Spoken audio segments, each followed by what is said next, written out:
मुझे सुनकर ऐसा लगा था कि ये शो जो भी करेगा और जैसा भी बनेगा अच्छा ही बनेगा, बट मैं सुपरनैचुरल शो के लिए तैयार नहीं था।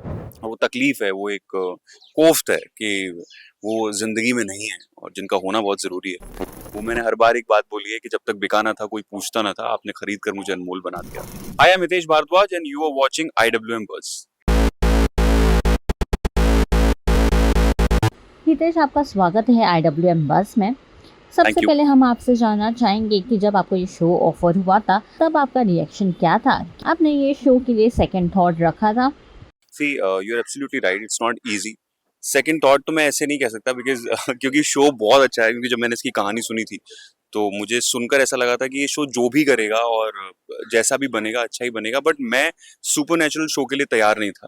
तो थोड़ा वक्त लगा स्क्रिप्ट सुनने में, मीटिंग्स करने में, इस कहानी को पूरी तरह से जानने में, इस किरदार को पूरी तरह से जानने में, क्योंकि ये ड्यूअल कैरेक्टर्स मुझे प्ले करने हैं, एक रुद्र प्रताप और एक आयान चौधरी।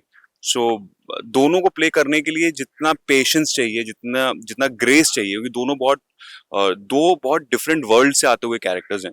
सो इसको मुझे चूज करने में थोड़ा सा वक्त लगा, लेकिन हाँ, शो बहुत ही अमेजिंग है, बहुत कमाल है। हितेश, जैसे कि आपने कहा, डबल किरदार करना आसान नहीं है। जहां एक तरफ आप महाराजा का किरदार प्ले कर रहे हैं तो वहीं दूसरी और आप एक सुपर कूल गायक प्ले कर रहे हैं। किस तरह से आपने पर्सनली इस दो किरदार को अपनी तरफ से डिफाइन किया है, और वहीं जब सेम डे पे आपको दो किरदार निभाना होता है तब आप किस तरह से आप प्रिपेयर करते हैं अपने आप को? सी मैंने दोनों को बहुत अलग तरह से प्रिपेयर किया है, क्योंकि दोनों की टोनैलिटी, दोनों का बात करने का तरीका, दोनों का खड़े होने का तरीका, मैंने पूरे कैरेक्टर्स पे उनको जिस तरह से कैरेक्टराइजेशन जब मैं कर रहा था इन दोनों कैरेक्टर्स का, तो इनकी बॉडी लैंग्वेज, जो इनका जितना भी मैं इनको डिफरेंस कर सकता हूँ, जितना भी मैंने कुछ सीखा है अपने थिएटर के डेज से, या जितना भी कुछ सीखा है मैंने अपने पुराने काम से, वो सारा सब कुछ करने की कोशिश की मैंने। सो आई थिंक कि ये लोगों को समझ में आएगा कि जब वो अभी, क्योंकि एक ही सीन आया है, एक या दो सीन्स आए हैं, और कल जो जिस तरह का एक सीन आया था जिसमें मैं आयान के गेटअप में हूँ और मैं राजा की तरह बात करता हूँ, उस सीन को बहुत अप्रिसिएशन मिला है। सो उस सीन की प्रिपरेशन, वो वन टेक था, वो एक टेक में पूरा सीन हुआ, उसका कोई रीटेक नहीं हुआ, लेकिन उसकी तैयारी करने में मुझे बहुत वक्त लगा, क्योंकि मुझे पता था ये सीन आने वाला है, और मैं पिछले 4-5 दिन से उस सीन को प्रेप करने में लगा रहा था। और वो जैसे ही वो कैरेक्टर आया तो सर को वो बॉडी लैंग्वेज बहुत पसंद आई कि तुमने जिस तरह से ये काम किया उसको कोई कट नहीं करना, मुझे ये बिल्कुल एग्जैक्टली मुझे ऐसे ही रखना है। तो तुम्हें मिल गया वो कैरेक्टर, यही है। हमने कई सारे हॉरर शोज में देखे हैं कि कई बड़े मोनोलॉग्स होते हैं। क्या आपने मोनोलॉग के लिए प्रिपेयर किया है अपने आप को? बिल्कुल। अभी एक जब आप जैसे जैसे एपिसोड्स देखेंगे आपको समझ में आएगा, क्योंकि कल ही एक मोनोलॉग आया था, इसमें अपनी माँ के बारे में बात कर रहा होता हूँ। और वो तकलीफ है, वो एक कोफ्त है कि वो जिंदगी में नहीं है और जिनका होना बहुत जरूरी है। तो वो एक मोनोलॉग था। इस तरह के मोनोलॉग्स आते रहते हैं, और जब आपको ये ऐसी लाइंस मिलती हैं परफॉर्म करने के लिए तो और भी मजा आता है। सो आएंगे आगे भी, और आप आगे भी शायद देखेंगे उन्हें और अच्छा लगेगा। हितेश, प्रीवियस 2 शोज आपने जो भी किए हैं वो लीप के बाद किए हैं, लेकिन बीच में आने के बाद भी आपको ढेर सारा प्यार मिला है और कई सारे फैन पेजेस भी क्रिएट हुए हैं आपके किरदार और आपके शोज को लेकर। वहीं आप ये शो में शुरुआती से आए हैं और शुरुआती से स्टार्ट किया है आमिर आखनी में। क्या आपको ऑडियंस पे कॉन्फिडेंस है कि इस बार भी आपको ढेर सारा प्यार देगी?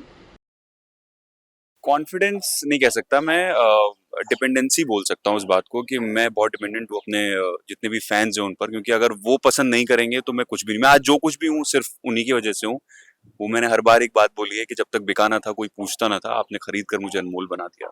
सो जितने भी लोग पसंद करते हैं मैं उनका हमेशा से शुक्रगुजार हूँ, और उनके होने की वजह से शायद आज हम लोग यहाँ पर हैं। मैं जितना अच्छा काम कर पा रहा हूँ उनकी पसंदगी की वजह से। सो मैं बस इतना ही बोलूंगा कि अ, आप जैसे जैसे आप आयान को देखेंगे, रुद्रा को देखेंगे, इस शो को देखेंगे, आप और कनेक्टेड फील करेंगे। और मेरे इस हार्ड वर्क को शायद अगर आप नोटिस करेंगे तो आपको समझ में आएगा कि एज एन एक्टर जो जर्नी है वो कितनी इंपॉर्टेंट थी एज हितेश मेरे लिए यहाँ तक पहुंचने के लिए। So I am always grateful to my friends.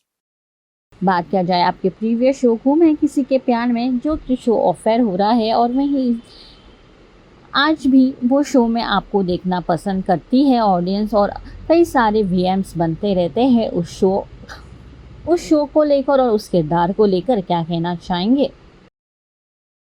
नहीं, वो एक उनका प्यार है, वो उनका अपना एक लगाव है। अभी मैं जस्ट अभी आया हूँ आज, कल मेरी छुट्टी थी, तो मुझे एक अच्छी-सी एक फ़ोटो मिली है, मेरी और भाविका की। सरज के जितने भी फैन्स उन्होंने कुछ भेजा है, अभी मैंने वो ओपन नहीं किया है बट वो रखा हुआ है रूम में।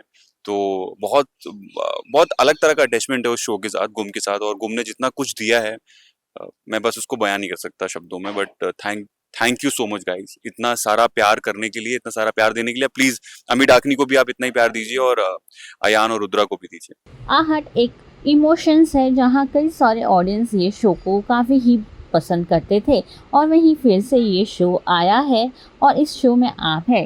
एज एन एक्टर आप किस तरह से फील करते हैं? इट इज वेरी डिफिकल्ट, क्योंकि आप मैं खुद देखता था, मैंने थोड़े दिन पहले आहट का फर्स्ट एपिसोड देखा और मुझे उसमें आशुतोष सर नजर आए, आशुतोष राणा। तो मैं ही देख रहा था कि इतना छोटा सा उन्होंने सीन किया उसमें, और कितना कितना ग्रेसफुली उन्होंने परफॉर्म किया। और आपको पता नहीं होता कि आप इतनी बड़ी सीरीज का हिस्सा हैं, जिसने जिसने मेरे बचपन में मुझे बहुत डराया है, और अब आप कोशिश कर रहे हैं आप उसी सीरीज में डराने की। तो जब भी देखता हूँ तो मैं ऐसा शॉक हो जाता हूँ कि मैंने कभी सोचा भी नहीं था कि मैं आहट और अमी डाकनी का ऐसा हिस्सा बन पाऊंगा, बट थैंक्स।